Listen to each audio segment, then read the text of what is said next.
Hello student, welcome CBSE physics.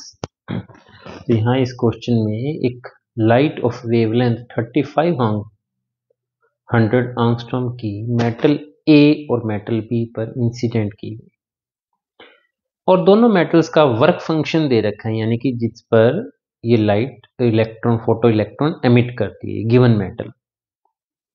तो कहते हैं इस ये लाइट की वेवलेंथ से मेटल ए या मेटल बी में से कौन सी मेटल फोटो इलेक्ट्रॉन एमिट करे। तो सिंपल सी बात बच्चों ये है कि ये जो फोटोन, इसकी एनर्जी देख लेंगे। अगर एनर्जी 1.9 से ज़्यादा या 4.2 इलेक्ट्रॉन वोल्ट से ज़्यादा हुई तो दोनों इलेक्ट्रॉन निकलेंगे। अगर 1.9 से कम हुई तो electron eject, photo electron eject नहीं होगा। तो सबसे पहले हमें एनर्जी ऑफ इंसिडेंट फोटोन देखनी होगी। E is equal to H C by lambda.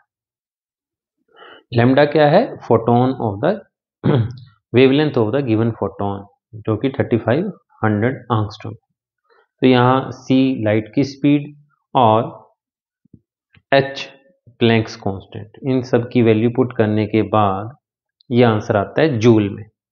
लेकिन हमें जो एनर्जी देखनी है वो इलेक्ट्रॉन वोल्ट में देखनी है बच्चों।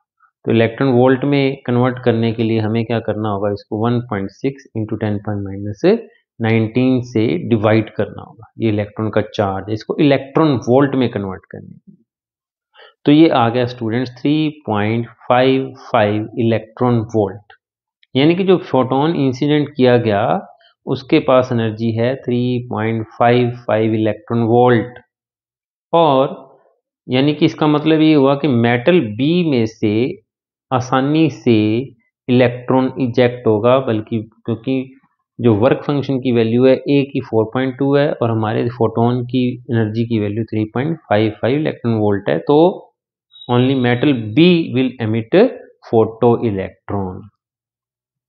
एक शॉर्टकट तरीका भी बता रहा हूं बच्चों, अगर टाइम कम हो तो सीधा वेवलेंथ को एनर्जी में कैसे कन्वर्ट करें इलेक्ट्रॉन में। तो 12398 याद रख लेना को जब हम गिवन वेवलेंथ, जैसे कि इसमें 3500 एंगस्ट्रॉम दिया हुआ है, उससे डिवाइड कर देंगे तो हमारे पास सीधा उस फोटोन की एनर्जी आ जाएगी। अगर वैसे 2 मार्क्स में तो हमें करके दिखाना चाहिए सारा का सारा, लेकिन अगर ये 1 मार्क्स में क्वेश्चन होता कि इजेक्ट होगा कि नहीं होगा, तो हमें तो जस्ट देखना है कि हमारे इंसिडेंट फोटोन की एनर्जी कितनी है।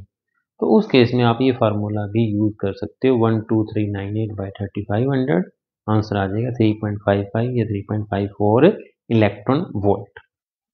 तो स्टूडेंट्स, इस तरह की जो पुराने ईयर्स की प्रॉब्लम्स हम लगातार कर रहे हैं और जुड़े हैं सीबीएसई फिजिक्स के साथ।